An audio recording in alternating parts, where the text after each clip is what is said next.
todos, con todas. Una vez más estamos por acá. Vamos a ver en esta oportunidad temas de seguridad y salud en el trabajo. ¿Ya? En esta oportunidad vamos a ver todo lo que son conceptos básicos para la implementación del sistema de gestión de seguridad y salud en el trabajo. Esto es muy importante porque a efecto de hacer la implementación del sistema se tiene que seguir una serie de pasos a efecto de que se pueda hacer bien la implementación y pueda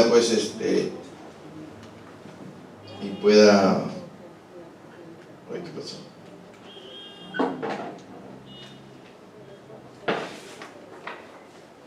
Y el sistema funcione pues adecuadamente, ¿no? Para efecto del cumplimiento normativo. Siempre yo tengo mala suerte con esto. Siempre se me malogra. Bueno.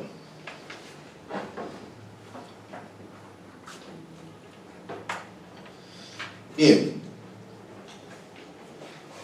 Siempre es bueno revisar a los que estamos metidos en el tema inspectivo y sobre todo aquellos que van a ingresar al tema de la seguridad y salud en el trabajo. Siempre es bueno consultar alguna bibliografía respecto de una serie de conceptos, ¿no?, que nos puedan servir para efecto de ir tomando conciencia de qué es la seguridad y salud en el trabajo, ¿no? Recuerden que la seguridad y salud en el trabajo está considerado como un derecho fundamental. ¿Por qué? Porque dentro de su aplicación tiene que ver mucho con el tema de la vida de los trabajadores, ¿no? Entonces, como tal, se considera como un parte de los derechos fundamentales de las personas, ¿no? Esta es una pequeña definición, digamos, de lo que es un sistema de gestión de seguridad y salud en el trabajo, ¿no? Se denomina así: desde el sistema de gestión de seguridad y salud en el trabajo busca, con la intervención de varias disciplinas y con la participación activa de todos los niveles de la organización, mejorar las condiciones de trabajo y la salud de la población trabajadora mediante acciones coordinadas. Y es cierto, ¿no?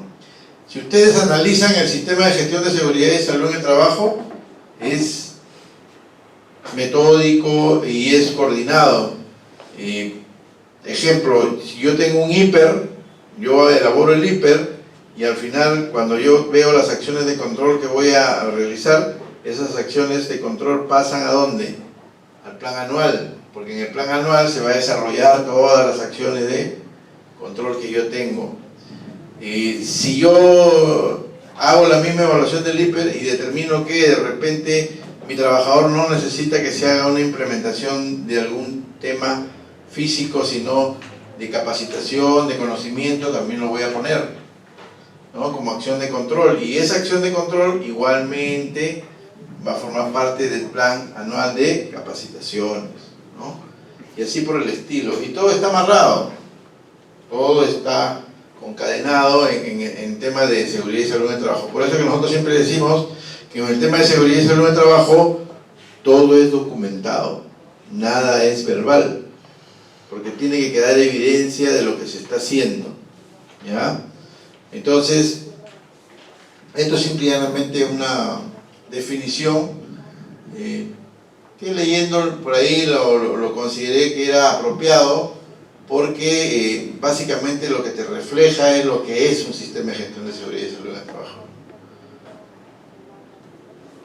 Incluye, dice, el sistema de gestión de seguridad y salud en el trabajo incluye la planeación, organización, ejecución y evaluación de las intervenciones sobre las condiciones de salud, medicina preventiva y de trabajo. En la actualidad, por si acaso, para que tengan conocimiento ustedes, nosotros hemos sido multados a nivel internacional como país por no tener o no haber llevado a cabo la vigilancia de la salud de los trabajadores.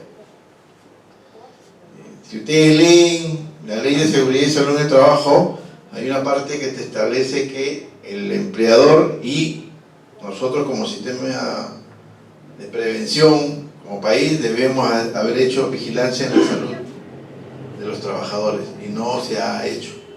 Hoy por el contrario, han salido normas que afectan o que perjudican al trabajador, ¿no? Recuerden cuando salió la norma que decía, todos los trabajadores cuando ingresen a trabajar tendrán que hacer su examen médico ocupacional. Después vino un genio y dijo, no, ahora va a ser cada 2 años, ¿no? Y es más, ahondó más el problema porque dijo, no, el examen que te tomes ahora tú lo puedes llevar a cualquier empresa, ¿no? Te dura 2 años y lo puedes llevar a cualquier empresa donde tú desarrolles la misma labor. ¿Será cierto eso?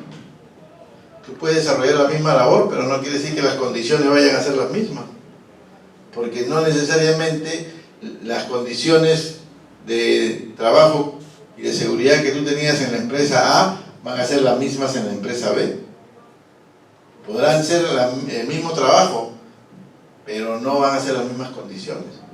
Por lo tanto, que un examen ocupacional sea válido para diversas empresas, a mí me parece un exceso, la verdad.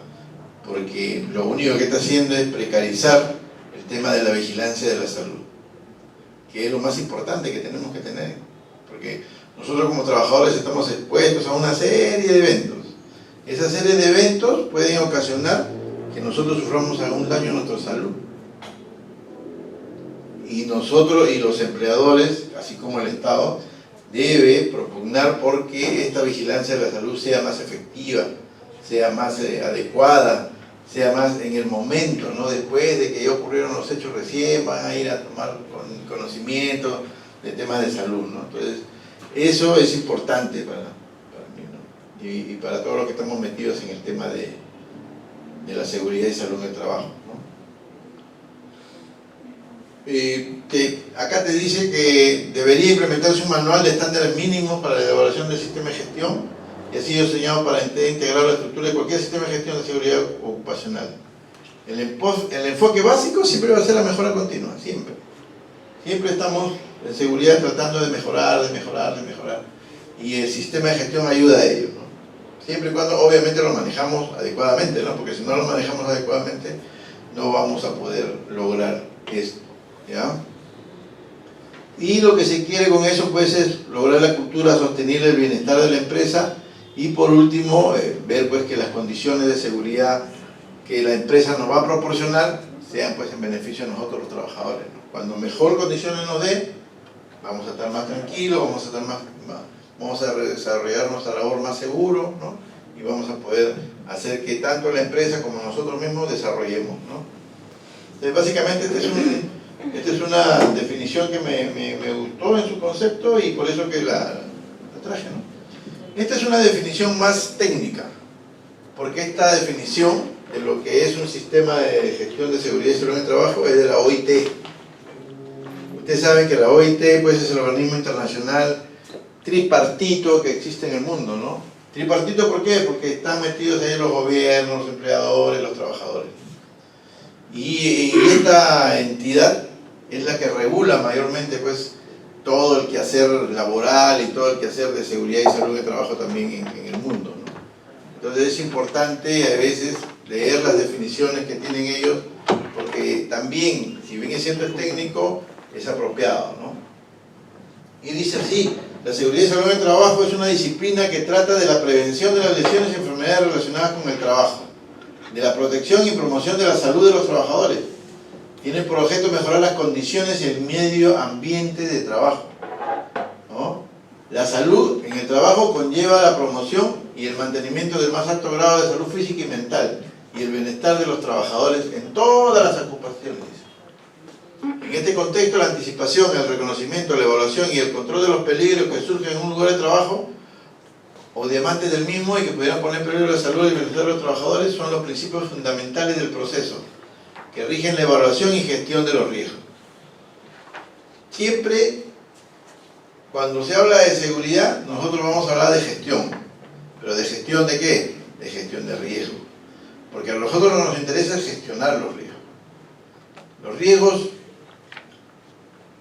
son exposiciones que tienen los trabajadores en diversas partes, en diversas actividades económicas, en diversos puestos de trabajo. Pero ¿qué cosa es lo que se tiene que propugnar? Gestionarlos, no dejarlos ahí abandonados, sino tratar de minimizarlos, tratar en algunos casos de eliminarlos, si se puede, ¿no? A eso se llama gestionar el riesgo. ¿Qué cosa yo voy a hacer con el riesgo? Teniendo en consideración que el riesgo es una exposición que tengo yo como trabajador, ¿no? Y que puedo sufrir alguna lesión. Entonces, la entidad y los trabajadores que forman parte del sistema de gestión, lo que propugnan es esto, gestionarlos, manejarlo de tal manera que la exposición de estos riesgos al trabajador sean los mínimos, ¿no? Y que no vayan a sufrir algún riesgo, algún accidente, ¿no? En el caso de la seguridad y salud del trabajo, dice, este complejo equilibrio está influido por muchos factores. El progreso científico, tecnológico, la gran diversidad del mundo del trabajo, su continua evolución y la economía, ¿no? El hecho de que la aplicación de los principios de seguridad y salud en el trabajo conlleve la movilización de todas las disciplinas sociales y científicas es una medida clara de la complejidad que hay en el ámbito, ¿no? Recuerden, en nuestro país antes todo era físico, ahora hay teletrabajo, ¿no? Hay algunos trabajos que son tecnológicos, hay uno que tú entras a un sistema operativo que tienen las empresas, entras con un password y comienzas a trabajar ahí, vía internet, nada más, no necesitas ni siquiera ir físicamente. Y la otra vez, no sé, una persona me dijo, doctor, pero ¿y ahí cómo yo demuestro que trabajo? Fácil, pues, si te han dado el password. Se supone que cualquiera no puede entrar a ese sistema, solamente los trabajadores. Entonces, si te dan un password, si te dan todo un tema para que tú puedas trabajar vía en tu casa, lo puedes hacer, no tienes ningún problema. Eso está normado en el teletrabajo, que es una norma que salió ya hace bastante tiempito atrás y que ya se está aplicando acá en nuestro país. Entonces, eso es importante que lo tengamos que aprender y manejar. No porque la tecnología va avanzando, nosotros nos debemos ir quedando, al contrario, nosotros tenemos que ir avanzando con la tecnología. Es más, la inspección de trabajo también está en esto. Dentro de poco se va a inaugurar todo lo que son los expedientes electrónicos, donde nosotros vamos a ir a hacer la inspección de trabajo, pero todo va a ser por internet, o sea, no va a haber ya papel, digamos así, ¿no? Todo va a ser con computador, bueno, no computadora porque nosotros nos han dicho que nos van a dar tablet, porque es más manejable la tablet que la computadora. Entonces, aparentemente el tema va a ser así. Pero hasta cierto punto es bueno, ¿no? Porque te agiliza y no te llena de papeles, porque, por ejemplo, la otra vez me voy a hacer una inspección. ¿Cuántos trabajadores tienes? 700 trabajadores. Demuéstrame que todos están en planilla. ¿Qué le traigo, doctor? Dame la constancia de alta. ¿Te imaginas? El chupo. ¿No? Entonces le digo, pero tú no lo tienes escaneado, no lo tienes digitalizado, tienes que digitalizarlo. Las empresas también tienen que ir a ponerse a la vanguardia. Ahora la digitalización es recontra fácil, porque ahora es un escaneo. Listo. Todas las impresoras vienen con escáner ahora. Así que no puede haber algún pretexto de no tengo escáner. Todas las impresoras que vienen ahora vienen con escáner. Y es fácil. Y eso lo vas archivando. Es más, nosotros cuando pedimos, por ejemplo, cuando yo voy con tacha de alta del trabajador, me traen, me imprimen nuevamente y me la traen. Yo no te pedí esa. ¿Cuál es la constancia de alta que me tienen que traer? La constancia de alta que le hicieron cuando el trabajador ingresó a trabajar, donde está su firma de la recepción de esa constancia de alta. Si no la han firmado, bueno, ya ese es su problema, ya, porque ahí ya están en infracción. Recuerden que hay dos cosas, la otra vez les expliqué, no me equivoco. Uno, la inscripción extemporánea del trabajador en la planilla. Y si lo inscribiste extemporáneamente, la segunda infracción que puede haber es haberle entregado la constancia de alta fuera fecha. Porque la norma dice que el trabajador, una vez registrado, al día siguiente máximo se le tiene que dar su constancia de alta. Y tiene que estar la firma. ¿Ya? Cuando hay una inscripción extemporánea son 3 multas, ya les expliqué. 1 por la inscripción en la planilla, 2 por la inscripción en la ONP y 3 por la inscripción extemporánea en de salud. Todas esas infracciones se juntan. Obviamente que ahora hay unos criterios que han sacado que dicen de que concurso de infracciones. ¿A qué se refiere el concurso de infracciones? Se refiere a que si por un mismo hecho yo cometo varias infracciones, solamente me van a poner más alto. ¿No? Es bueno que lean, les recomiendo, entren a la página web de la SUNAFIL y en la parte inferior hay una parte que dice protocolo, lineamientos y dice también criterios. Saquen los criterios. Son 7 resoluciones que hay de criterios a la fecha. Y dentro de una de ellas dice claramente, ¿no? Si es que hay varias infracciones por un mismo hecho, se considerará más alta. Eso se llama concurso de infracciones, que también está en la ley. Es bueno que lo lean. El concurso de infracciones es importante porque hace que las multas no sean que no sean acumulativas, ¿no?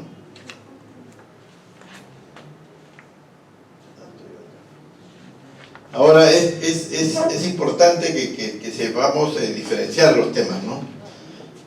Hay algunos conceptos que hay que tener claro. Una cosa es seguridad y salud en el trabajo, otra cosa es seguridad y salud ocupacional. Son cosas totalmente distintas. Aparentemente son lo mismo, pero son distintas. ¿Por qué? Porque normalmente la seguridad y salud ocupacional está referido a todo lo que son vigilancia de la salud, pues. Enfermedades ocupacionales y todas estas cosas. Básicamente es eso. La seguridad y salud en el trabajo básicamente está más referido a la seguridad misma, no tanto a la salud. ¿Ya? En la actualidad, todo el tema que es de seguridad y salud ocupacional tiene ciertos ápices de lo que son también el tema de ambiental, ¿no? Se está manejando mucho el tema ambiental también en estos sistemas de seguridad, ¿ya? Y en este caso, por ejemplo, hay una lectura que dice: debido a que la industrialización seguirá intensificándose, potencializando el uso de sustancias químicas y tecnológicas cada vez más complejas, se ha requerido de la elaboración de métodos más complejos y completos de gestión de seguridad y evaluación de riesgo en el trabajo. ¿Oíste? La gestión de la seguridad puede ser definida como las prácticas, roles, funciones actuales asociadas a la seguridad. Por tanto, es más que un sistema de trabajo. Las políticas y procedimientos, ya que se identifican lo que una organización debe hacer para proteger a sus trabajadores. Y eso es importante, ¿no? El sistema de gestión es, valga la redundancia, es un sistema que el empleador tiene que implementar para proteger a sus trabajadores y proteger la inversión que le ha hecho. Por eso que siempre nosotros, cuando hablamos con los empleadores, cuando vamos a hacer la inspección, nosotros siempre le decimos: no tomen la seguridad y salud en el trabajo como un gasto, porque no es un gasto, es una inversión de dinero que tú haces, el cual permite que tu inversión más grande, que es la empresa, se sienta protegida. La otra vez, haciendo números, como yo le digo a los señores a veces cuando yo voy a hacer las inspecciones, a ver, le digo: ¿cuánto te cuesta implementar tal cosa? ¿3.000, 4.000 soles? ¿5.000 soles? Exagerando, ¿no? Ponle 5.000 soles. Pero ya lo tienes implementado. Eso te va a servir para algo. ¿Cuánto te cuesta un accidente de trabajo? Una indemnización por accidente de trabajo, ¿cuánto creen ustedes que pueda costar? Normalmente va a ser lo que el trabajador deje de trabajar. Hay muchos trabajadores que dicen: yo gano tanto, con esto yo tengo 20 años trabajando, todavía tengo tantos años, me quedan 35 años por trabajar. Multiplica los 35 años por los 12 meses, por la cantidad de su sueldo, y esa es la indemnización que te va a pedir. Y no es poca cosa, ¿no? Porque simplemente debe decir: yo ya no puedo trabajar, ya me quedé inválido permanente. Y ha sido por culpa de usted, porque usted ha sido el causante de que yo sufra ese accidente. Pero ahora usted me tiene que resarcir a mí. ¿Y cómo me va a resarcir? Yo no le pido gran cosa. Yo le pido lo único, que me cubra mi sueldo que tengo ahora. ¿Cómo lo prueba? Con la investigación del accidente.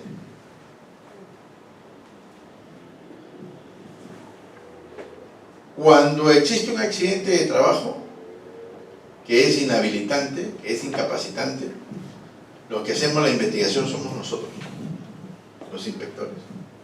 Y nosotros determinamos quién es el responsable, o la empresa o el trabajador. Si nosotros determinamos que es la empresa, ya dense por fenecido, porque el trabajador va a agarrar esa acta y se la va a llevar, y se va a ir al Poder Judicial y va a decir: señores, yo sufrí un accidente en esta empresa y los inspectores han determinado que fue por causa del empleador, porque no tomó las acciones de prevención, y por eso ahora yo estoy incapacitado. Y ahí comienzan los cálculos. Entonces yo le decía al señor: ¿cuántos años tienes tú? 30 años, decía. Tienes 35 años por delante, porque de acuerdo a la ley de jubilación son a los 65. Son 35 años, multiplica por 12, y eso multiplícalo por el sueldo. Eso es lo que te van a pedir de indemnización. ¿Sí? Profesor, entonces usted está mencionando que eso tendría que, la parte de los inspectores acaba solamente en decir que, en decretar si es que es accidente de trabajo o no, y después el trabajador tendría que irse por la parte civil. No, nosotros determinamos en la investigación del accidente que hacemos cuál fue la causa del accidente. Ya. Cuando nosotros terminamos de hacer una investigación de un accidente, hay dos cosas que nosotros ponemos siempre. ¿Cuál fue la causa? ¿Para qué? Para que la empresa tome acciones correctivas y no vuelva a ocurrir el accidente. Y segundo, de parte de, como en la norma ahora nos exigen eso, tenemos que poner quién fue el causante. O la empresa o el trabajador. O sea, ¿qué fue? ¿Condición subestándar o acto subestándar? Eso es lo que tengo que definir. Porque en las investigaciones que hacen los empleadores, ellos son pues unilaterales, ¿no? Para ellos siempre los trabajadores son los que tienen la culpa, ¿no? Hace poco tuve un accidente donde, no sé si ustedes han trabajado en mina o conocen algo de mina. Bueno, les comento, cuando se trabaja en socavón, mayormente los socavones van así. Los túneles, ¿no? Y entonces, pero en la parte, no todos los carros o los vehículos pueden subir así. ¿Por qué? Porque el peso haría que se derrumben por los túneles. Entonces, los carros más pesados solamente van por la parte de abajo.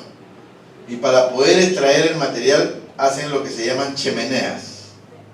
O sea, hacen como unos agujeros así, en vertical. Y por esa chimenea van echando los materiales de las partes superiores. Y esa chimenea se va llenando de material. Cada cierto tiempo, en la parte inferior, entran con el escud y sacan todo el material. Lo llevan a un volquete y sale el material. Ese es el procedimiento normal. ¿Qué pasa? En las minas, cuando son muy grandes, tienen cantidad de chimeneas. La chimenea que estamos hablando era la 685, imagínate, son 685 chimeneas. Esa era la 685. ¿Y qué pasa? Aparentemente esa chimenea la habían llenado de producto, o sea, de mineral. Estaba llena de mineral. Pero ¿qué pasó? Durante un buen tiempo no fueron a retirar el producto. Entonces se quedó ahí 5 años. Luego de 5 años, dicen: oye, ya hay que sacar ese material. Manda al escud para que vaya a sacar el material. Entonces el chico del escud va y comienza a hacer su trabajo. Porque tú eres trabajador y a ti te envían a hacer una labor, tienes que hacerla, porque si no, te sancionan.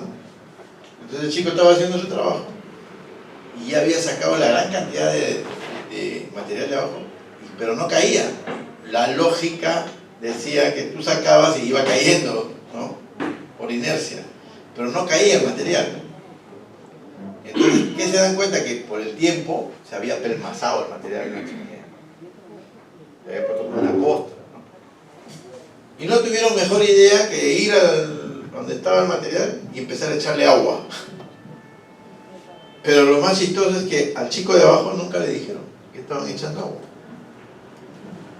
Entonces él ha estado trabajando normal y en una de esas que él ha estado retrocediendo para ingresar, se ha venido todo el material por la chimenea. Es como si se te viniera pues un hueco, ¿no?, de material. Y ha estrellado el escudo contra la pared de la mina y todo el material lo ha tapado. Y como ese material viene húmedo, viene con agua, obviamente el abogado va a trabajar dentro de su escudo. ¿De quién es la culpa? ¿Ah? ¿De quién quiere que es la culpa? ¿El empleador, no es cierto? No, ellos dicen que es culpa del trabajador. ¿Por qué? Porque estaba trabajando ahí, pero no tenía por qué estar trabajando ahí, dice. Ah, eso es lo que yo digo. Él no es loco para ir a trabajar ahí, pero alguien lo tiene que haber mandado. Pero echa la culpa al supervisor. Sí, pero el supervisor muy orondamente ha dicho, no, yo no tenía ninguna orden de trabajo. Pero habría que ver también si ese trabajador llevó una inducción o una capacitación para ese trabajo específico. En mina lo que más tienen son capacitaciones e inducciones. Son 28 horas, si no me equivoco, cada 3 meses.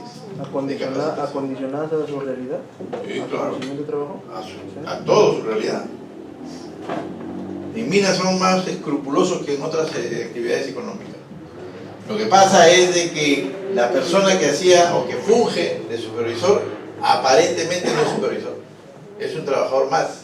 Simplemente lo han puesto por nombre nada más. Entonces no tenía ni la sapiencia, ni el conocimiento, ni siquiera el conocimiento necesario para poder determinar que eso se podía caer en algún momento. Y lo peor de todo es que nunca le dijo al trabajador que estaban echando agua. Porque si el trabajador sabe que están echando agua, no se mete, pues, se va a un costado. Pero ni siquiera eso. Y así ocurren las cosas. En nuestro país suele suceder eso. Me acuerdo mucho un accidente que hubo en Cajamarca, donde estaban con una excavadora esas... excavadoras son, ¿no? O sea, que tienen como brazos, ¿no? Y lo mandan al chico a hacer un trabajo en un lugar pantanoso. Y entonces dice, pero ¿cómo? ¿Ahí qué cosa voy a hacer? No, saca todo el material de ahí porque hay que sacar todo el material para que vengan y echen otro material más. Bueno, pero no estoy de acuerdo, pero ya igual, tuvo que ir. Cuando entra la máquina a la mitad y comienza a hacer esto. Se hundió y desapareció del mapa. Con el chico adentro. El chico tenía la radio y llamaba por radio para que lo vean a auxiliar. Llegaron y cuando quisieron entrar no podían entrar. ¿Por qué? Porque el sitio era pantanoso. Cada vez que alguien entraba, se hundía. Cada vez que la máquina entraba, se hundía. Entonces, ¿qué han tenido que hacer? Agarrar la cantera más cercana y empezar a jagar piedras y echar piedras para poder hacer como una cama, como un camino para poder llegar. Todo ese tiempo se demoró 10 horas. Cuando llegaron, el chico ya estaba muerto, se había ahogado. Pregunta, ¿qué es lo primero que debió haber hecho la empresa antes de mandar a ese chico? Así es, hacer una evaluación del suelo.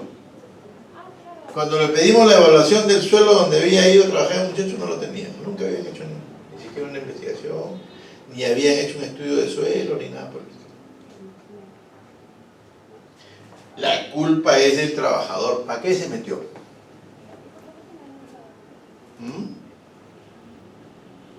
Así somos de inconscientes. La culpa es del trabajador. Él no debió meterse. Entonces, eso es importante que lo manejemos.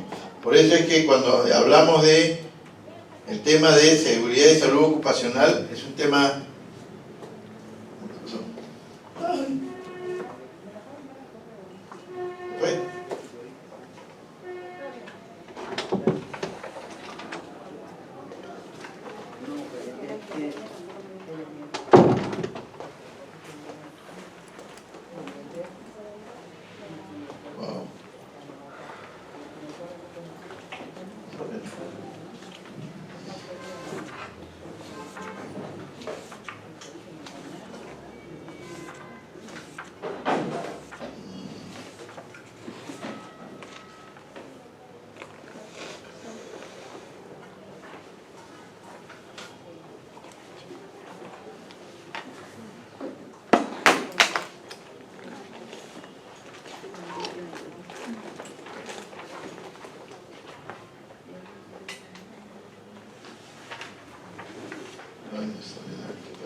Vamos a volver a poner.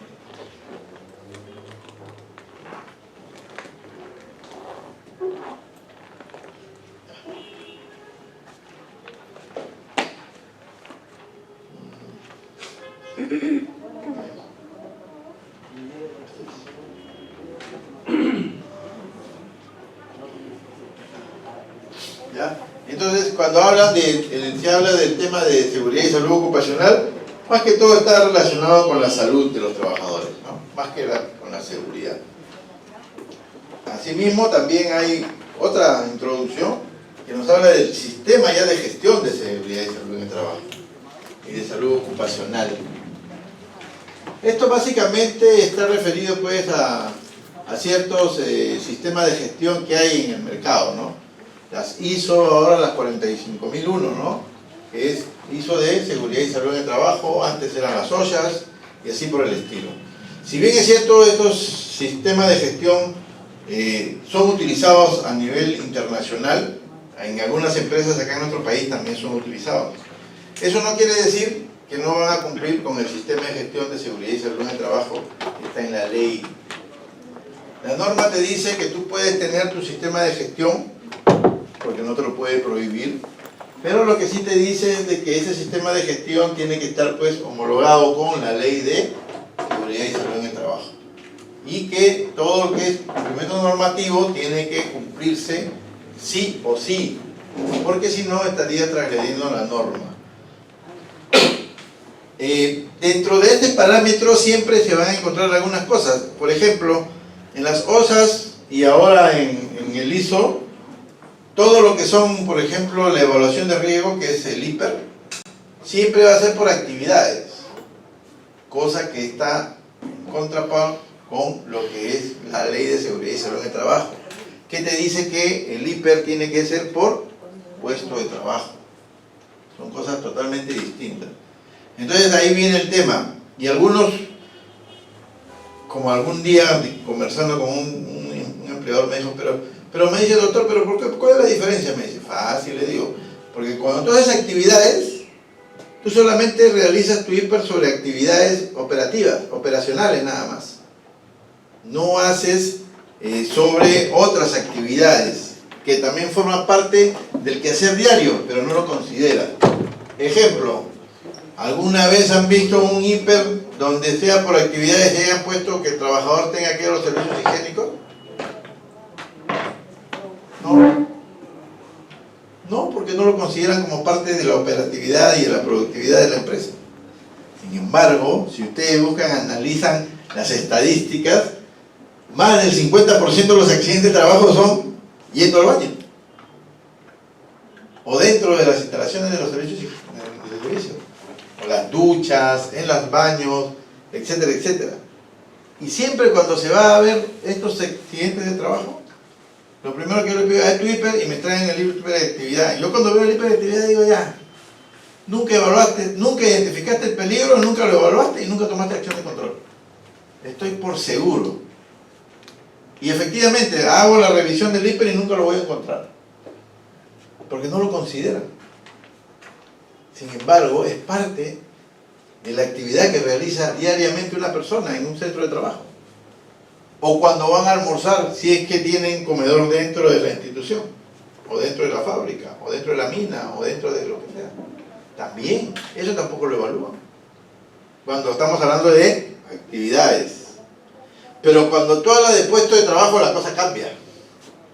Porque cuando tú haces la evaluación del puesto de trabajo, tú lo evalúas desde que ingresa al centro de trabajo hasta que sale del centro de trabajo. Todo eso se evalúa.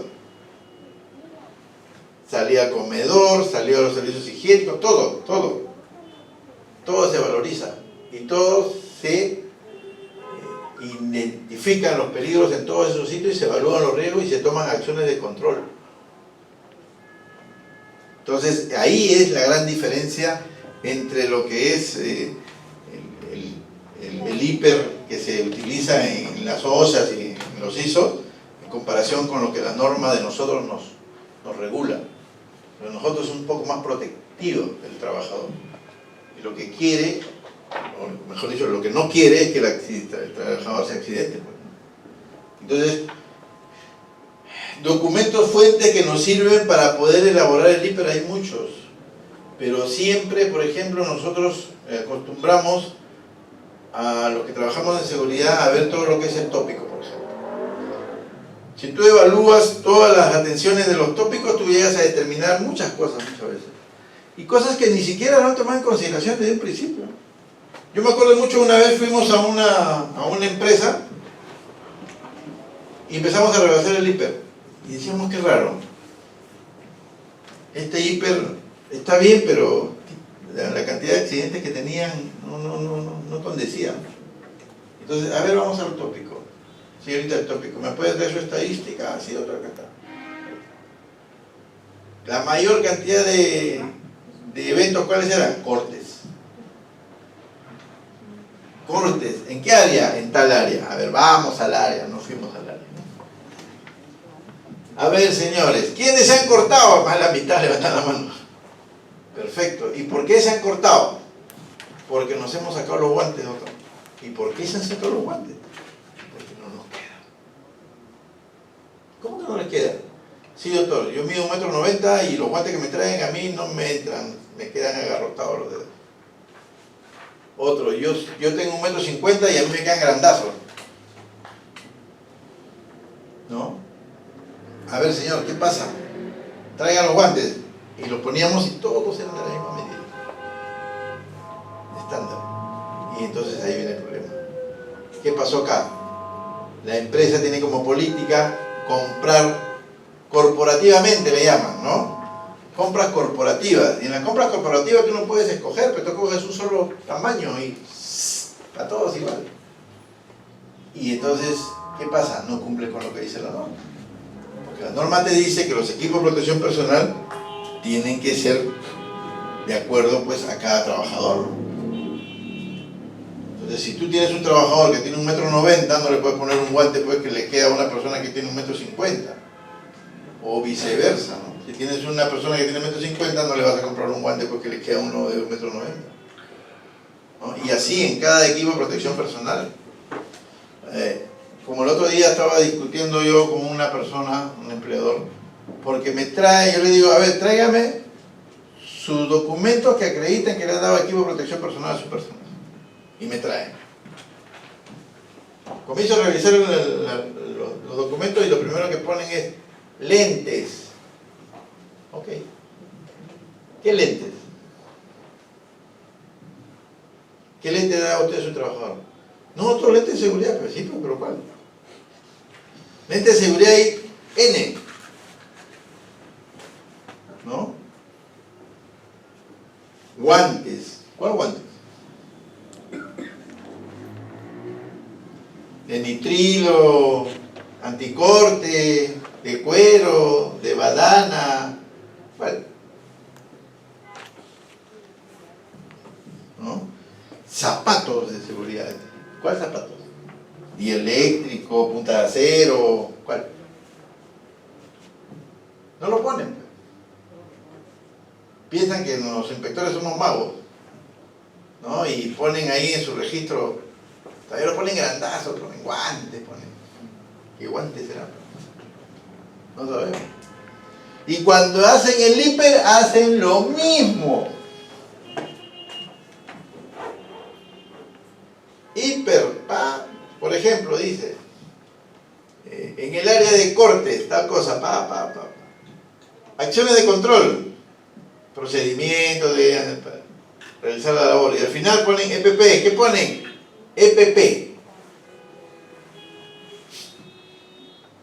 ¿Qué es EPP?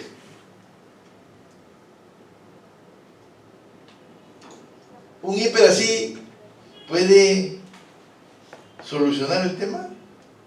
¿Puedes hacer tú que esa medida de protección le sirva a tu trabajador si le pones EPP?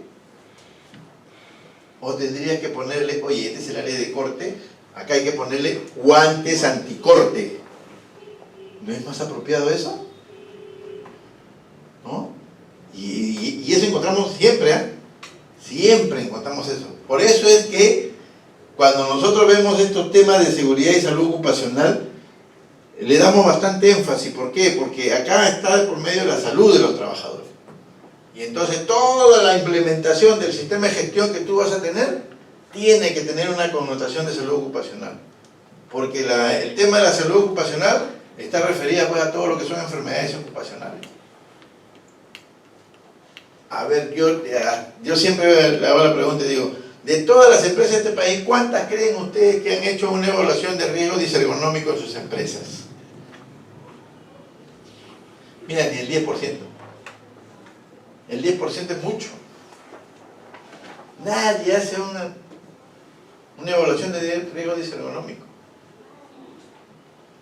Tú vas a las empresas, y yo siempre tengo la costumbre de cuando yo voy a una empresa y veo que hay un montón de trabajadores, me paro así y comienzo a mirar. ¿Y por qué comienzo a mirar? Porque comienzo a mirar los tamaños de las personas. Y de repente veo que todas las mesas son del mismo tamaño.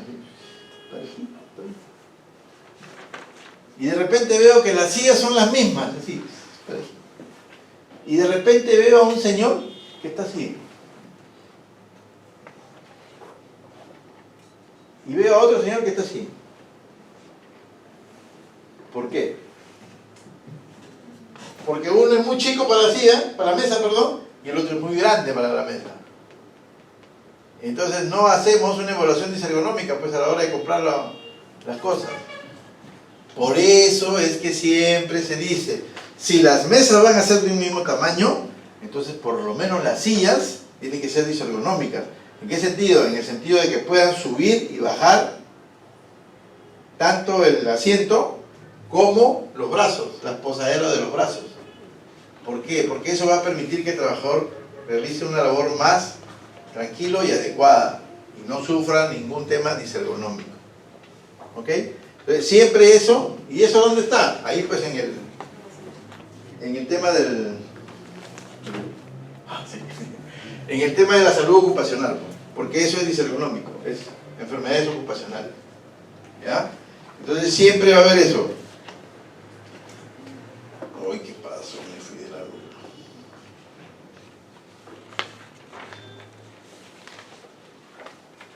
Y bueno, también me pidieron que interprete algunos temas de sistema de gestión de seguridad y salud en el trabajo, ¿no? Perdón, en salud ocupacional. Y básicamente es eso, pues, ¿no? Todas las OSHA, los ISO y todo lo demás siempre van a tener un líder, van a tener una organización y van a tener una planeación. Y eso en la Ley de Seguridad y Salud en el Trabajo también existe. Siempre hay un liderazgo. ¿Quién es el líder en un sistema de gestión de seguridad y salud en el trabajo? El empleador, pues, el gerente. ¿Quién es el que se encarga de la organización? El mismo gerente. ¿Y qué cosa organiza? Organiza los comités, ¿no? ¿O no estoy equivocado? Organiza la brigada de emergencia y todo lo demás concerniente a ello. Esa es una organización, él es el que organiza. ¿Y qué cosa planifica? ¿Dónde está la planificación? Fácil. En el plan anual de seguridad, pues, ahí tú planificas todo lo que vas a hacer en tema de seguridad durante todo el año. Así de simple. Entonces, la interpretación del sistema de gestión de seguridad y salud en el trabajo es simple. Liderazgo, organización y planeación. Esos son los tres ejes que se manejan. Y son los tres ejes que también manejan el sistema de gestión de seguridad y salud en el trabajo de nosotros, en nuestro país. La normativa nacional, fácil. Hay normativa nacional e internacional que nosotros manejamos en el tema de seguridad y salud en el trabajo. La decisión 584, que es el instrumento andino de seguridad y salud en el trabajo. La resolución 957, que es el reglamento de la decisión 584. La ley de seguridad y salud en el trabajo, su reglamento, los formatos referenciales y las últimas modificaciones que hubo con la 30222, que dicho sea de paso hizo un caos en el tema de seguridad. Pero bueno, son nuestros señores congresistas, pues no le podemos decir nada. Pero ahí se generó todo un caos.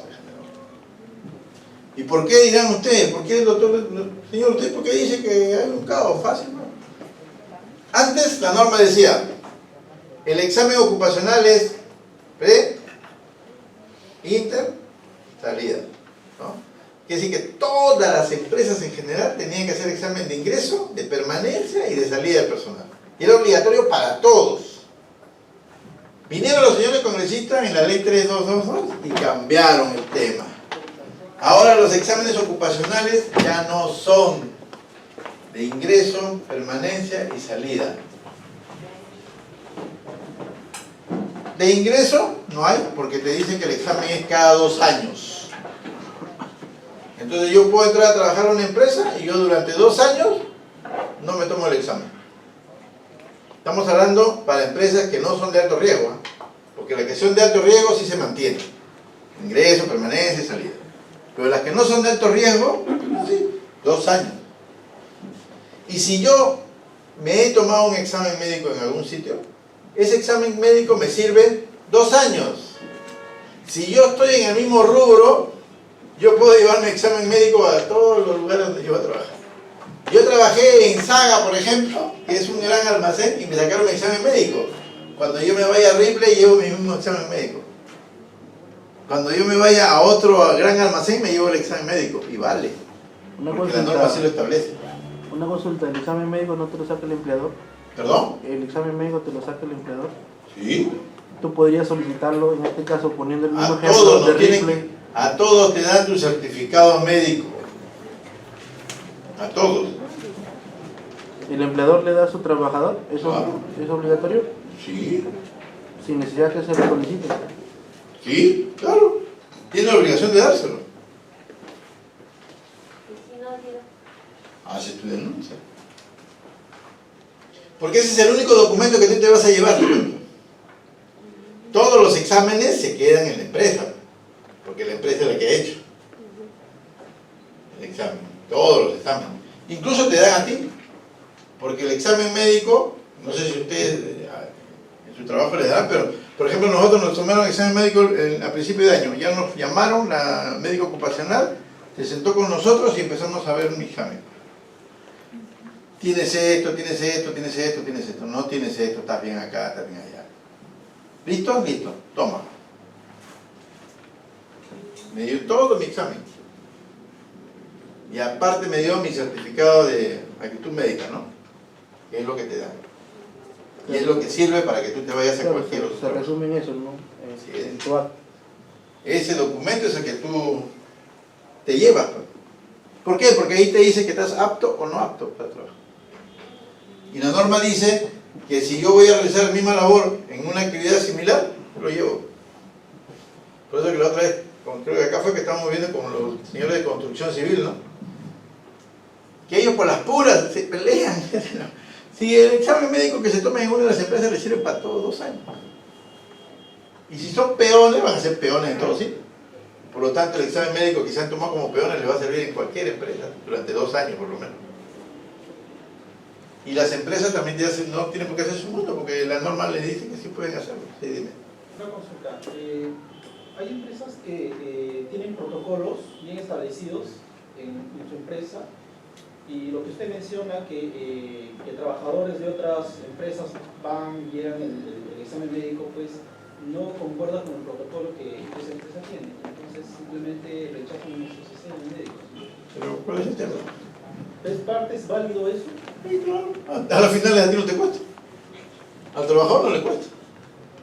Si la empresa quiere gastar, que gaste. Ese es su problema de ellos. Pero la norma salió justamente porque ellos reclamaron que era mucho gasto. Siempre hay su lobby, pues. Todas las empresas de construcción civil, las empresas constructoras se fueron a reclamar que en la construcción civil había alto grado de rotación de personal y que era oneroso el examen médico ocupacional y ahí está, pero le sacaron su ley. El examen dura 2 años y lo puede llevar a cualquier sitio, mientras que estés en el mismo rubro.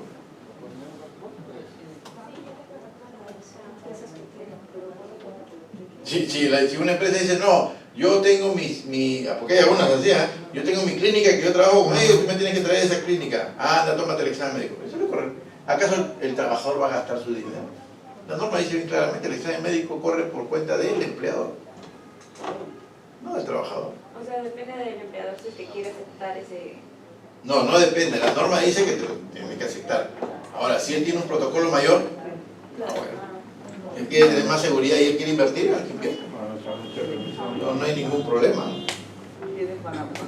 Lo que pasa es de que eso se hizo justamente por estos problemas. Porque hicieron su lobby y todo el mundo reclamó que sí, que por qué tenemos que estar gastando tanta plata, que esto, que el otro. Sobre todo las empresas que tienen alta rotación de personal. Ellos fueron los primeros que reclamaron. Entonces para ellos le hicieron la ley y ahora que le hacen, ya no quieren. ¿No? Y entonces ocurre así. ¿Y quién se hace responsable si captas a un trabajador ya con déficit? Si no has hecho el examen de baja, o sea, ¿quién se hace responsable? ¿El empleador que te emitió tu examen médico y que pasó el tiempo que laboraste y te enfermaste allá, o tú que lo estás contratando? A la final, ¿cuál es más rentable para ti? ¿Cuál? Sacarte el examen médico nuevo. Ya, pues, que le echen la culpa a los que hicieron el lobby. Pues. ¿Sí o no? Porque por ellos cambiaron la norma. Por lo que hicieron su lobby, que tenía que sí, que mucha rotación, que porque estaban tanta plata, y ahí está, listo, se acabó. El otro día además tenía un tema así, una enfermedad ocupacional de un señor que supuestamente había entrado a trabajar sano y salió mal. Cuando han hecho la investigación de la enfermedad ocupacional, sale que el señor la tenía ya preexistente. Pero como yo le digo a la empresa, demuéstrame que el señor tenía preexistente antes de que entre a tu empresa. Tu examen médico ocupacional, acá está. ¿Salió algo? No. Pero ese es un boomerang también para... No, no es un boomerang. Lo que pasa es de que... ¿Qué pasa si ya está en el segundo empleador y recién ahí se detecta? El segundo empleo, pa. Por eso. ¿Por qué? Pero yo te voy a explicar por qué. Porque los peruanos somos facilistas, amigo. ¿Dónde has visto tú? Raro, ¿ah? Yo he visto uno nomás hasta ahora. Mira cuántos años tengo en inspector y he visto uno. Una empresa que realmente vaya a la clínica y le diga, yo te pago porque le hagas el examen médico ocupacional a mi gente en forma adecuada. No. Todas las empresas van a las clínicas, así como compran guantes, hacen lo mismo. Exámenes médicos para todos igualitos. ¿Y es correcto eso? No. Si tú tienes un chofer dentro de tu staff, ¿La ley se lo permite? la ley no le permite, pero ellos lo hacen. Pues. Le prohíbe. Pero entiendo que las empresas tienen que cumplir un protocolo, ¿no? Yo en el caso, como le digo, de las empresas donde he trabajado, como el cliente era una petrolera, una minera, habría que cumplir con los protocolos de ellos que te indican, ¿no? Y de acuerdo al puesto de trabajo. ¿Pero qué? Esas son las menos. Pues. Por ejemplo, Antamina, todas esas minas grandes que tienen protocolos internacionales, ellos sí te exigen un examen médico como debe ser. Pero las demás... Lo que pasa es que ellos ya están estandarizados con el... Por eso, pues, a eso voy. Pero ellos están. Pero los demás... Yo la otra vez fui a ver una inspección y le digo, a ver, tráeme tus protocolos médicos de tu examen médico ocupacional. Y me traen protocolos médicos. Para todos igualitos. Yo le digo, oye, pero tú tienes acá choferes. Tienes 5 choferes. Y le estás tomando los mismos exámenes que un administrativo. Ese chofer está expuesto a ¿qué? Vibraciones. ¿Qué cosa hacen las vibraciones con el cuerpo? ¿Ah? Hipercusia no, hipercusia por ruido. Las vibraciones no hacen solamente la hipercusia, sino te descalabran todito, disculpando la frase, pero te desarman todito. ¿Por qué? Porque te vibran de tal manera que todos tus huesos, tu masa y todo se salen de su sitio. Y eso tiene consecuencias a corto plazo. Pero no les hacen los exámenes médicos como deben ser. Los hacen, como te digo, estándar para todos. A nosotros mismos los inspectores. La otra vez nos fuimos a hacer exámenes médicos ocupacionales, todititos, los mismos exámenes. Yo lo quedo mirando y le digo, oye, ¿cómo no vas a hacer exámenes para todos igualitos? Yo soy de seguridad y salud de trabajo. Mi labor es más estar metido en las minas, estar en los hidrocarburos, estar en las empresas agrícolas, en todo lo demás. Los demás son sociolaborales, ellos paran acá en Lima. ¿Cómo van a hacer el mismo examen a todos? O sea, no tiene lógica. Nosotros paramos haciendo inspecciones en obra de construcción, por ejemplo. Solamente ahí nada más hay una diferencia terrible en obra de construcción. Porque no todas las obras de construcción son iguales. Para empezar. Entonces, se supone que nosotros los que somos de seguridad y salud y que estamos haciendo esa labor, deberíamos tener un examen mucho más pormenorizado, ¿no? Sin embargo, no lo tenemos.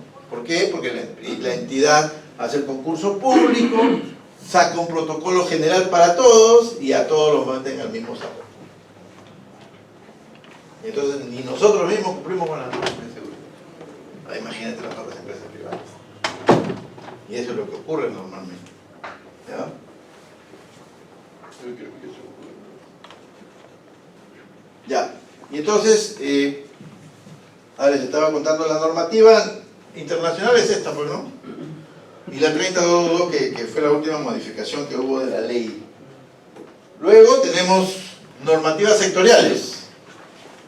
Reglamento de seguridad y salud en minería, en hidrocarburos, en electricidad, en construcción, en el sector pesquero, en industria y por último, el último reglamento que ha salido ha sido el reglamento de seguridad y salud de obreros municipales, que ha salido el año pasado, si no me equivoco, el año pasado, sí, 2017.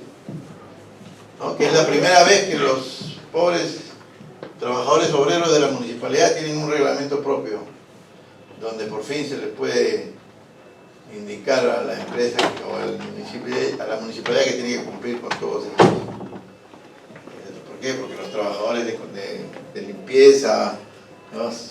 Qué bárbaros. Las condiciones en las que trabajan son pero deplorables, ¿no? Pero ya ahora con el reglamento ya las cosas están cambiando poco a poco, ¿no? Bien, esa es la normativa sectorial que hay en nuestro país. Hay algunos otros, de repente, que no he podido consignarlos, pero también. Porque hay normativa sectorial de seguridad y salud en el trabajo, por ejemplo, para todo lo que es estiva y desestiva, terrestre, ¿no? Porque la estiva y la desestiva hay terrestre y hay acuícola, ¿no? De los dos hay. Bueno, y empezamos con la ley 29783, que es la ley de seguridad y salud en el trabajo. Las aplicaciones y alcances de esta ley, ¿no? El ámbito de aplicación de la ley es para todos, ¿no? Privado, público, policial, militar, incluso dice la norma hasta trabajadores por cuenta propia. ¿Cuáles son los trabajadores por propia cuenta? Abogados, contadores, médicos que tienen su consultorio en su casa y todo lo demás. Y que tienen trabajadores, ¿no? Porque hay contadores que tienen sus estudios y tienen trabajadores de ahí. Entonces ahí tiene que tener un sistema de gestión de seguridad y salud en el trabajo, porque hay gente que circula por ahí. Los abogados igual, los estudios de abogados, o sea, que son famosísimos. Hay unos que son grandes y otros que no. Igualmente los médicos, los odontólogos, los médicos tienen sus, aparte que trabajan en los hospitales, tienen sus clínicas particulares o sus consultorios particulares. Y ahí hay gente que trabaja para ellos, entonces también a eso le llaman por cuenta propia. ¿Ya? Todos esos, la ley de seguridad y salud en el trabajo se aplica para todos ellos, para todos. Y también en el reglamento se especificó de que también formaba parte de las modalidades formativas, todo lo que son prácticas profesionales, prácticas juveniles, etcétera, etcétera. Todas estas modalidades formativas también. Y en algunos casos los trabajadores autónomos. ¿Cuáles son los trabajadores autónomos? Los que tienen recibo por honorario, ¿no? Y que hacen actividad privada, ejemplo, gafiteros, carpinteros, electricistas que van a hacer sus instalaciones, nada más de ellos. También tienen que tener su tema de seguridad y salud en el trabajo. Hasta para ellos les alcanza la ley. La ley es genérica para todos. ¿Qué es un sistema de gestión de seguridad y salud en el trabajo? Es el conjunto de elementos interrelacionados o interactivos que tienen por objeto establecer una política objetivo de seguridad y salud en el trabajo, mecanismos y acciones necesarios para alcanzar dichos objetivos, estando íntimamente relacionado con el concepto de responsabilidad social empresarial. Eso es muy importante. Hay toda una corriente de empresarios que están empezando a trabajar con el tema de la responsabilidad social empresarial, y que es muy importante, ¿no? La finalidad, pues, del sistema de gestión de seguridad y salud en el trabajo es preventiva, ¿no? Siempre cuidando la vida y la salud de los trabajadores. Es lo más importante y lo más rescatable en que es el tema del sistema de gestión de seguridad y salud en el trabajo. La organización, como todo el sistema, tiene un liderazgo, como le decía yo, y el líder del sistema de gestión son pues los titulares, los gerentes de las entidades, ¿no? Los cuales deben estar comprometidos con el tema de la seguridad y salud en el trabajo. Y un documento que es muy importante y que refleja, o que debería reflejar, digo yo, porque en unos casos sí, en otros no, refleja el grado de compenetración que tiene la entidad con el sistema de gestión de seguridad y salud en el trabajo en la política. La política es el documento básico para el sistema de gestión de seguridad y salud en el trabajo, porque es el documento por el medio del cual el empleador o el gerente general hace llegar su compromiso a los trabajadores respecto al sistema de gestión de seguridad y salud en el trabajo que va a implementar en su empresa. Entonces, ese es el documento más importante para el tema de liderazgo, ¿no?, que debe tener el empleador o el gerente general en un sistema de gestión de seguridad y salud en el trabajo. ¿Ok? Ahora, ¿él puede delegar las funciones? Sí, él puede delegar las funciones. Ojo, la ley dice incluso que puede tercerizar todo, menos el comité. En este caso, o el comité o el supervisor de seguridad y salud en el trabajo. Todo lo demás es fácilmente tercerizable, ¿ya? Pero nunca se eximen de su responsabilidad. Por más que le dé a un ingeniero para que haga todo el sistema, siempre el responsable es el gerente general o el representante legal de la entidad. Y dice bien claramente, sin perjuicio del liderazgo y responsabilidad que la ley le asigna, los empleadores pueden suscribir contratos de locación de servicio con terceros. Dice, para la gestión, implementación, monitoreo y cumplimiento de las disposiciones legales y reglamentarias sobre seguridad y salud en el trabajo. El empleador define requisitos de competencia necesarios para cada puesto de trabajo y adopta disposiciones para que todo trabajador de la organización esté capacitado para asumir deberes y obligaciones, dice la norma. Por lo tanto, si yo puse a un trabajador en un puesto que no estaba, para lo cual no estaba preparado y ocurre un accidente, ¿de quién es la culpa? ¿O quién es el responsable? El empleador, porque él es el que define los puestos. Él dice quién va a trabajar en tal sitio y cuáles son normalmente los requisitos o los perfiles que debe tener cada personal en cada puesto de trabajo que él está definiendo en su organización. Y por lo tanto, él es el responsable de lo que puede ocurrir con ese trabajador en el desarrollo de sus funciones, ¿no? Entonces, eso es importante que se tenga que tener en consideración. Por eso dice, el empleador define los requisitos de competencia necesarios para cada puesto de trabajo y adopta disposiciones para que todo trabajador de la organización esté capacitado para asumir deberes y obligaciones. Deben establecer programas de capacitación y entrenamiento. Esa es otra gran cosa. Cada vez que yo voy a hacer inspección de trabajo, señores empleadores, a ver, tráiganme su registro de inducción, capacitación, entrenamiento y simulacro, ¿no? Así se llama. ¿Qué me traen? Inducción, capacitación. Nunca me traen los entrenamientos. Porque nunca entrenan. Algunos me dicen, doctor, pero nosotros sí entrenamos. ¿Qué? ¿Dónde está la demostración física de ese entrenamiento? ¿Has tomado foto? ¿Has hecho video? ¿Qué has hecho? ¿Cómo tú me puedes demostrar que has hecho el entrenamiento?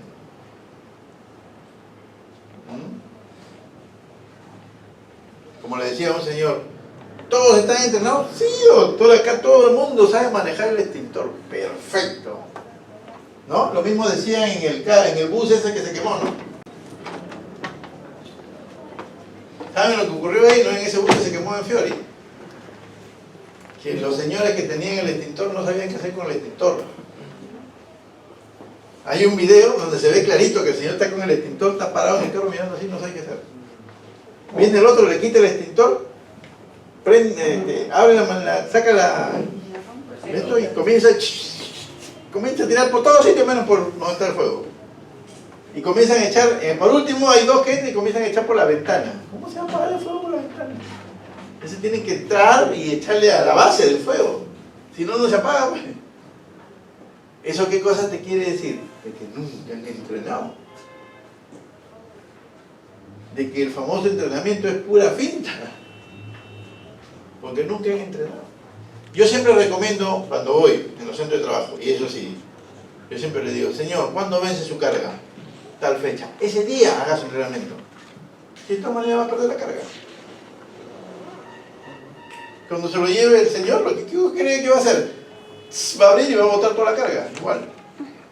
En vez de desperdiciarla, hagan ustedes su entrenamiento. Enséñenle a sus trabajadores a manejar el extintor. Tranquilamente se van a una compañía de bomberos, les piden a ustedes que vayan, los bomberos van, les enseñan. Obviamente les darán pues aunque sea algo para su refrigerio, ¿no? Pero eso es mejor a que llegue el inspector y no te encuentre y te multe. Te sale más barato, ¿no? Y otra cosa que tampoco nunca entrenan, los primeros auxilios.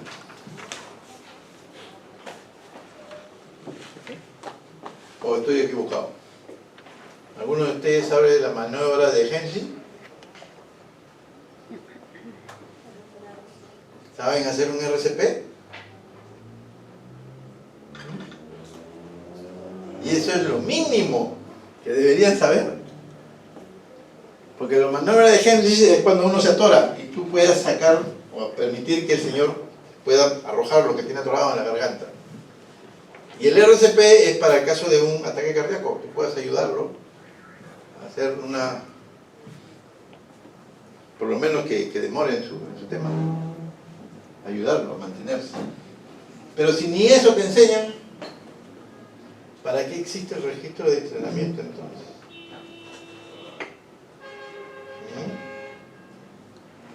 Yo me acuerdo mucho de haber visto un video, y seguramente ustedes también lo han visto en el internet, en YouTube, donde se ve que hay un chico que está trabajando en un torno, ¿no? Está trabajando en un torno y de repente la camisa se le engancha en el torno y el torno lo comienza a jalar y el chico comienza a pelear con el torno y los dos compañeros vienen y entre los tres comienzan a jalar la camisa.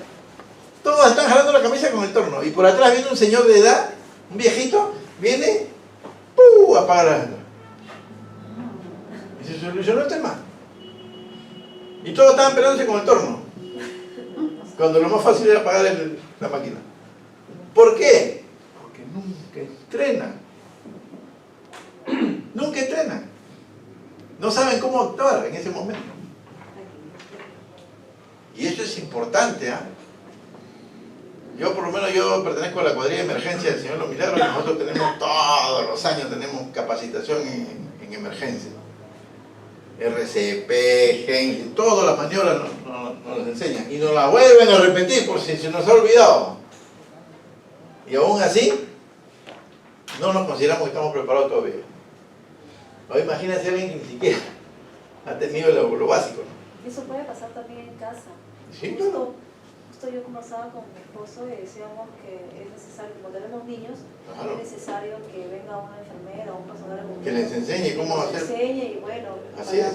no solamente nosotros, sino las personas que nos ayudan, ¿no? Sí, claro. A veces nosotros no estamos. Y hay maniobras que tú puedes hacer cuando tú estás solo.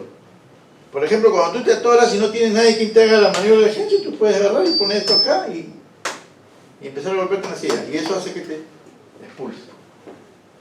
Cuando tú sientes que comienza a hormiguearte el brazo y comienzas a sentir una sensación, comienza a toser fuerte. Porque el toser hace que el corazón sienta como un masaje. Y eso evita que, no va a evitar el ataque cardíaco de repente, pero sí lo va a demorar. Mientras tanto, obviamente tienes para poder llamar a emergencia o cualquier cosa. Pero hay cosas que te tienen que enseñar pues para que tú te puedas manejar. Pero en esa empresa no. Hubo un accidente en una empresa, me acuerdo. El señor se accidentó porque se cortó los dedos. Todos fueron corriendo a buscar al médico y lo dejaron a por el chico ahí sangrándose. Y él desangrándose ahí. Nadie siquiera fue a ponerle un trapo o taponearlo para que no se desangre. ¿No? Ahí lo dejaban. Todo el mundo fue corriendo a buscar a la médico ocupacional. Dicho sea de paso, la médica no estaba. Había salido. Y entonces, eso es importante. El entrenamiento, o sea, todo el mundo siempre hemos escuchado. Siempre tiene que ir la teoría y la práctica. Pero no lo cumplimos. Todos somos teoría. ¿Y la práctica? Como se dice, ¿no? ¿Y la práctica para cuándo? No, es muy importante que tienen. Ustedes como líderes de empresas o trabajadores deben exigir que se les capacite, ¿no? Ahora, ¿a qué está obligado el empleador? Fácil. Está obligado a garantizar que la seguridad y salud en el trabajo sea una responsabilidad conocida y aceptada en todos los niveles de la organización. ¿Por qué? Porque se han visto casos donde una persona sufre un accidente y el gerente administrativo dice, pues no, ese no es accidente. No lo consideres así. La médica ocupacional quiere, no lo consideres como accidente. Ponlo como cualquier evento, menos como accidente. ¿No? Entonces, ¿por qué? Porque no han interiorizado, no se identifica con el tema. Entonces, en todos los niveles de la organización tiene que estar identificado qué cosa es el tema de seguridad y salud en el trabajo y para qué sirve sobre todo, ¿no? Definir y comunicar a todos los trabajadores cuál es el departamento o área que identifique, evalúa y controla los peligros y riesgos relacionados con la seguridad y salud en el trabajo. Pregunto, cuando han hecho el IPER en la empresa, ¿alguien se ha acercado a los trabajadores a preguntarle? Nadie. Todos los IPER son hechos en laboratorio. ¿Qué quiere decir? En una oficina. Y lo que es peor, es copy-paste. Porque ni siquiera son capaces de hacer su propio IPER. ¿Cuántas veces yo he encontrado IPER cuando me traen IPER y reglamentos que son de otra entidad? Me acuerdo mucho de una entidad, una empresa famosa, porque son grandes almacenes, tienen varias oficinas en diferentes partes de Lima y el Perú. Y cuando le pido su reglamento interno, a ver, tráigame su reglamento interno, me trae su reglamento interno. ¿Y qué decía? Dentro de sus operaciones, excavaciones. Encanto. Señor, ¿usted realiza excavaciones? No, todos nosotros vendemos prendas, vendemos más. ¿Y entonces por qué no apunta excavaciones? Más arriba, sigo leyendo. Trabajo en altura. Trabajo en altura. Espacio confinado. Oye, ¿de dónde? Y sigo viendo, y era todo un reglamento de una empresa de construcción. Copy-paste. Copy-paste. Y en algún caso, era tan burdo el copy-paste que incluso se olvidaron de borrar el nombre de la otra empresa. Con todo, con nombre. Ni siquiera tenían el trabajo de revisar a dónde está la empresa para borrarla y ponerla de ellos. Nada, ni eso siquiera. Lo que pasa es que no interiorizamos el tema de seguridad y salud en el trabajo y eso es lo que nos falta. Cultura de prevención, que es lo que la norma pregona. Si ustedes leen la Ley de Seguridad y Salud en el Trabajo y leen cuál es el objetivo principal de la Ley de Seguridad y Salud en el Trabajo, van a decir la cultura de prevención. Porque eso es lo que se quiere, prevenir que no ocurran accidentes de trabajo. Y para prevenir tenemos que hacer todo eso que estamos hablando. Eso es para prevenir. Para prevenir es hacer los entrenamientos. Para prevenir es hacer las capacitaciones como deben ser, con teoría y práctica. Para prevenir tú tienes que implementar tu sistema de gestión. Tienes que tener un IPER que sea adecuado. Ahorita que acabo de salir de mi oficina, estaba revisando un IPER, la muerte el IPER. Pero es así. Peligro. Vehículo en alta velocidad. Hacen su evaluación. Acción de control. Hay que capacitarlo. Y hay que poner, ¿cómo le puso? Y hay que ponerle su EPP. Pero, y lo peor de todo es que su nivel era importante y lo bajó a 0. Con una acción de control que no tenía nada que ver con lo que había puesto como peligro. Luego había otro que también igual, había hecho la evaluación del peligro, porque era exposición al sol, porque esta era una empresa agroindustrial, pero todos los trabajadores trabajan en la chacra, ¿no? Exposición al sol pone, riesgo, quemaduras, insolación, una serie de cosas. Acciones de control, era importante, tenía como 30 y tantos, o sea, era importante, bien alto era el nivel el índice de riesgo. ¿Qué cosas le pone?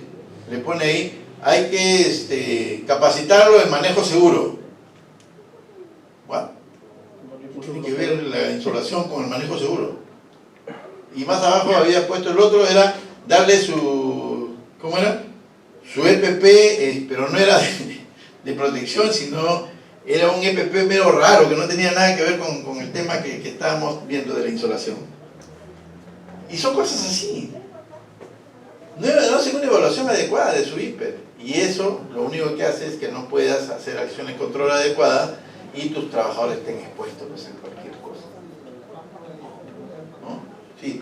Profesor, una consulta. He escuchado algunos empleadores decir accidente de trabajo y accidente común. Colocar un accidente de trabajo o un accidente, en fin, y decir, colócalo o pásalo como si fuera un accidente común. Claro. Por ejemplo, una persona que está en su refrigerio se va y se resbala y se chanca la cabeza, pero está en su hora de refrigerio, ¿no? Fuera de la empresa. ¿Eso podría ser consignado como...? ¿Fuera de la empresa? Sí. ¿En la calle? Ajá, así es. Fuera de la empresa. No. ¿Eso puede ser consignado como accidente de trabajo, accidente común o simplemente, o cómo podría ser consignado? El señor, primeramente, si está en refrigerio, no está realizando su labor. Nadie lo ha mandado a que coma en la calle. De repente tiene comedor y no ha querido comer en el comedor. Entonces, como es decisión de él y no está haciendo su labor, no se considera como un accidente de trabajo, se considera como un accidente común. Salvo que esté trabajando en la mina.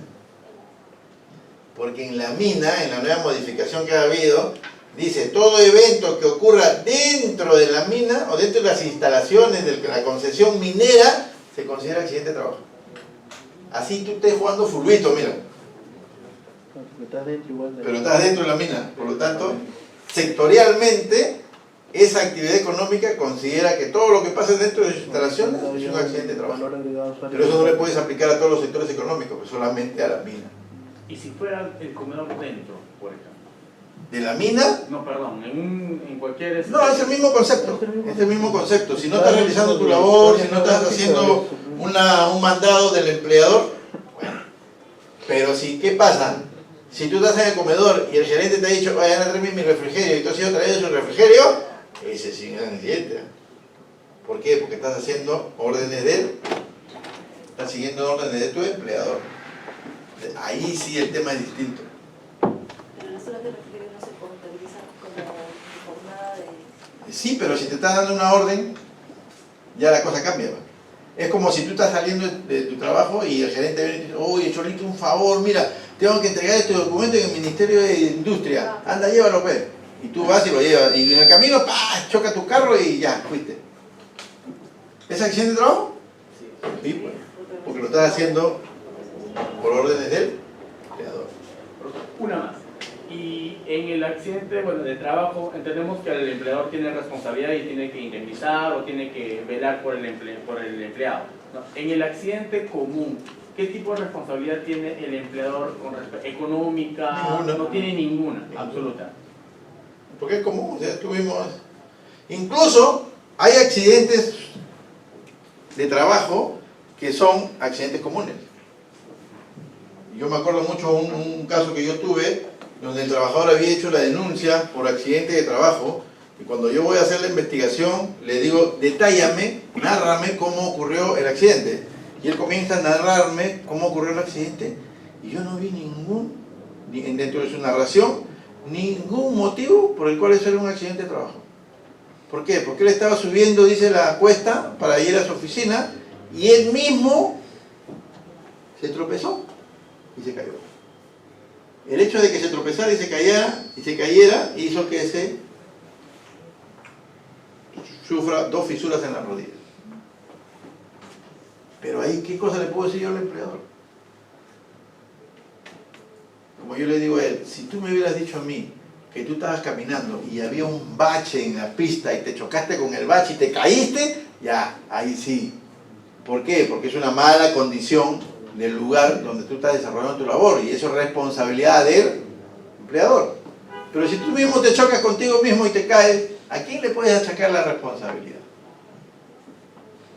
Vuelvo a repetir, salvo que sea mina, porque ahora en mina todo lo que pase dentro es accidente, con la nueva normativa, porque antiguamente ni siquiera eso.